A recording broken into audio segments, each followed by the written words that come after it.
Hello everyone, welcome to drama fun. जीना ताइवून की शॉप में फ्लावर्स लेने के लिए आ जाती है, पर वो कुछ ऐसा नज़ारा देख लेती है। सूजी कहती है कि ये तो मैंने पहली बार देखा है, मेरे लिए ये नया नया है। तो ताइफून कहता है कि जितना तुमने सोचा था वो इससे बड़ा है ना। जीना कहती है कि ए तुम लोग कर क्या रहे हो। ये दोनों अब बाहर निकलते हैं तो जीना कुछ भी सोचे समझे ताइफून को एक घूंसा मार देती है, जिसके कारण ताइफून की आंखें सूज जाती है। अगले सीन में हम देखते हैं कि सूजी जीना की क्लास ले रही होती है। वो कहती है कि हम दोनों तो वहाँ पर घोंसला रखने के लिए गए थे, पर तुमने हमें गलत समझ लिया और तो और ऊपर से बिना कुछ सोचे समझे मिस्टर को मार भी दिया। पता है अब मिस्टर की आंखें खुल भी नहीं रही हैं, तो तुम जल्दी से उसे माफ़ी मांगो। जीना माफ़ी नहीं मांग रही थी तो वो कहती है कि क्यों, अब तुमने इतना बड़ा कांड कर दिया है और ऊपर से तुम माफ़ी मांगने में भी हेजिटेशन फील कर रही हो। यह सुनकर जीना सॉरी बोल देती है एंड वहाँ से चली जाती है। बाहर आकर कहती है कि क्या दिन है मेरा, एक छोटी बच्ची से मुझे लेक्चर सुनना पड़ा। वो वहाँ से फ्लावर्स लिए बिना ही चली जाती है। उसके जाने के बाद ताइफून आता है एंड कहता है कि जीना कहाँ पर गई है। वो उसके पीछे जाने लगता है फ्लावर्स देने के लिए। जीना कंपनी आ जाती है एंड उसे होश आता है कि वो फ्लावर्स लेना तो भूल ही गई है, इसलिए वो वापस जाने लगती है। ये दोनों ही रोड के आमने सामने खड़े थे। ताइफून जीना को देख लेता है, जीना ताइफून को देख लेती है। ताइफून कहता है कि जीना रुको, वो फ्लावर्स लेकर उसके पास आ ही रहा था। तो जीना डरने लगती है। ताइफून जीना से कहता है कि ये तुम्हारी नई ज़िंदगी की शुरुआत के लिए है, रेड रोज़ परफेक्ट है ना। तो सभी लोग उनकी वीडियो शूट करने लगते हैं, गलत समझ लेते हैं कि जीना प्रेग्नेंट है शादी करने से पहले, और बच्चे का बाप ताइफून है जो कि जीना को शादी करने के लिए प्रपोज कर रहा है। जीना उन सभी लोगों को समझाने की ट्राई भी करती है, पर सभी लोग ये कहने लगते हैं कि इसके ऑफर को एक्सेप्ट कर लो। तो जीना वहाँ से भागने लगती है।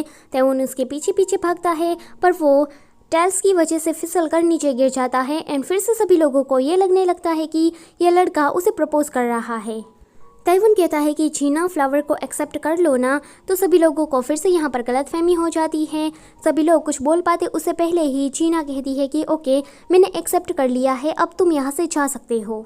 जीना जब कंपनी वापस आती है तो सभी लोग उसे देखकर हंस रहे थे, इवन उसके कलीग्स भी उसे देखकर हंस रहे थे। जीना उसको सेपरेटली समझाने के लिए चाहती है कि आप जैसा समझ रहे हैं ऐसा कुछ भी नहीं है, मेरा मिस्टर पनौती के साथ कोई भी रिलेशन नहीं है।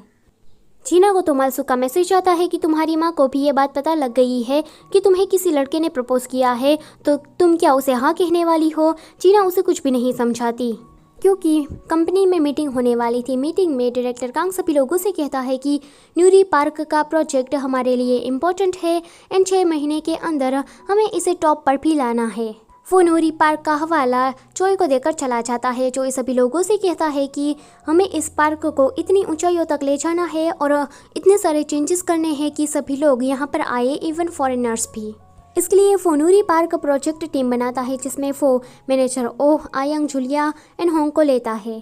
वो हाइमी एंड जीना से कहता है कि नेक्स्ट मीटिंग में तुम दोनों अपना आइडिया शेयर करूंगी और जिसका भी आइडिया मुझे अच्छा लगेगा उसको मैं न्यूरी पार्क प्रोजेक्ट टीम में शामिल कर लूँगा।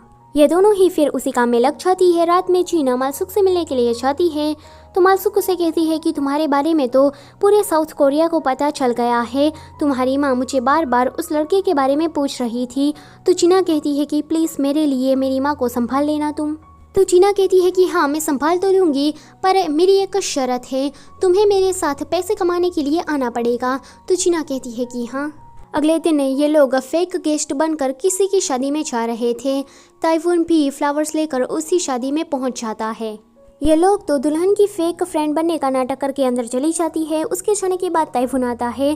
ताइफून को देखकर दुल्हा कहता है कि तुम कौन हो।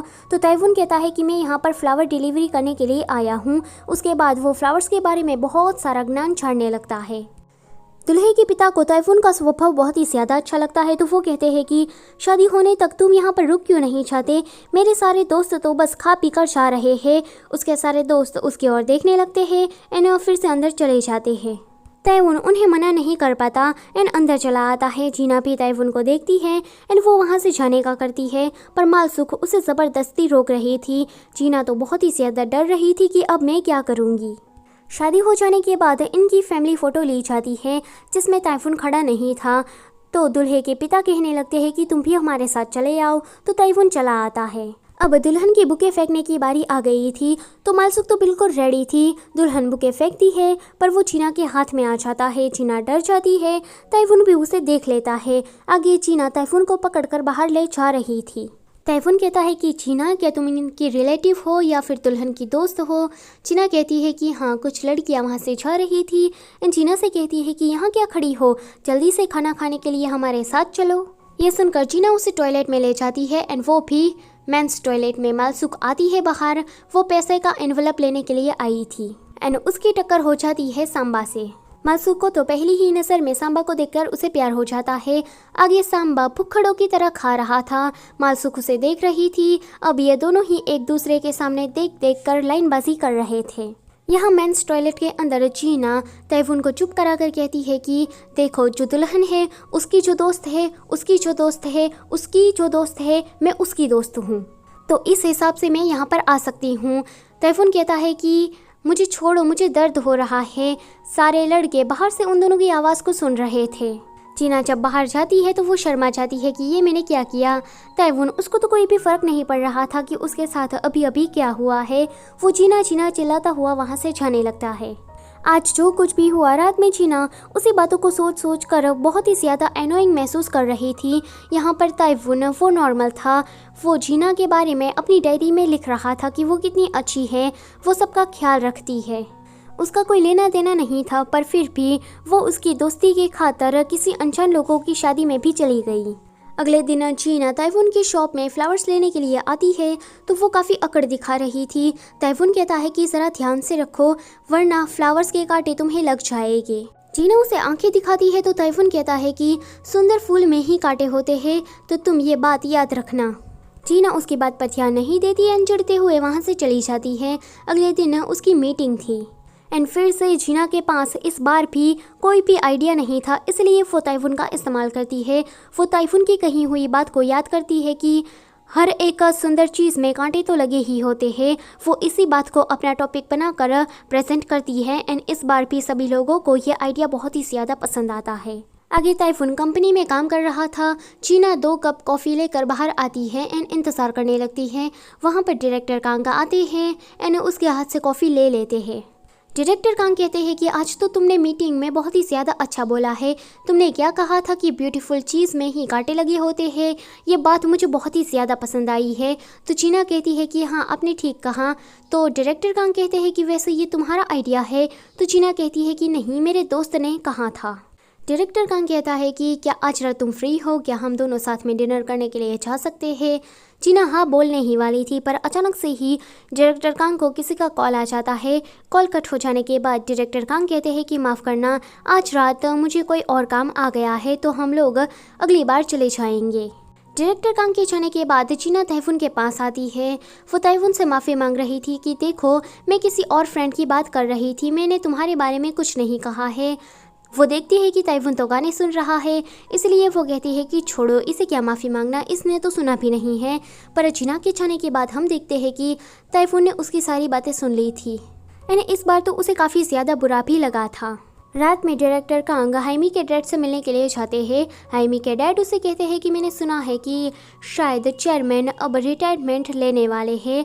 तो डायरेक्टर कांग थोड़ा शौक जाते हैं। वहाँ पर हाइमी आ जाती है। उसके बाद ये सारे लोग काम के बारे में बातें करने लगते हैं। तैफून आज काफ़ी ज़्यादा दुखी था। उसे किसी के 2 लेटर मिलते हैं। अगले दिन चीना एंड हाइमी दोनों ही अपना आइडिया रिप्रेजेंट करती है एंड इसमें हाइमी का आइडिया मैनेजर चोय को काफ़ी ज़्यादा पसंद आता है। बाहर आकर चीना काफ़ी ज़्यादा दुखी हो जाती है। मैनेजर ओह उसे कहती है कि देखो, तुम्हारे पास अब तो कोई काम नहीं है, तो क्यों ना तुम मेरा ही काम कर दो। वैसे भी मैं प्रेग्नेंट हूँ, तो इतनी भागदौड़ नहीं कर सकती। तुम्हें नूरी पार्क प्रोजेक्ट के लिए डॉक्टर यून से मिलने के लिए जाना है। मैंने तो ये भी सुना है कि उसने सीड में इतनी महारत ही हासिल की है कि लोग उसे डॉक्टर सीड के नाम से भी जानते हैं। मैंने तो ये भी सुना है कि आज तक उसको किसी ने भी नहीं देखा है एंड उसका काम करने का तरीका भी काफ़ी ज़्यादा यूनिक है। चीना मना करने वाली थी, पर मैनेजर ओह इतना कहती है कि उसे जाना ही पड़ता है। आगे वो डॉक्टर सीड को ढूंढने के लिए काउंटर एरिया में पहुंच जाती है। वो जितने भी लोगों से पूछती है कि डॉक्टर सीड मुझे कहाँ मिलेंगे, सभी लोग उसे यही कह रहे थे कि उस तरफ जाओ। जीना बेचारी तो बहुत ही ज़्यादा थक जाती है। वो लास्ट में किसी से पूछती है कि डॉक्टर सेड मुझे कहाँ मिलेंगे, तो वो बंदा भी वहीं कहता है कि उस तरफ। एंड उस तरफ एक बूढ़े अंकल बैठे थे। जीना तो उसे देखकर खुश हो जाती है। वो कहती है कि डॉक्टर यून, आप आखिर में मुझे मिल ही गए। वो उस अंकल के पास जाती है कि झाड़ियों के अंदर से टाइफून बाहर निकलता है। जीना तो उसे देखकर शॉक हो जाती है। एंड यहीं पर ही ये वाला एपिसोड खत्म होता है। Don't forget to like, share and subscribe. Thank you for watching.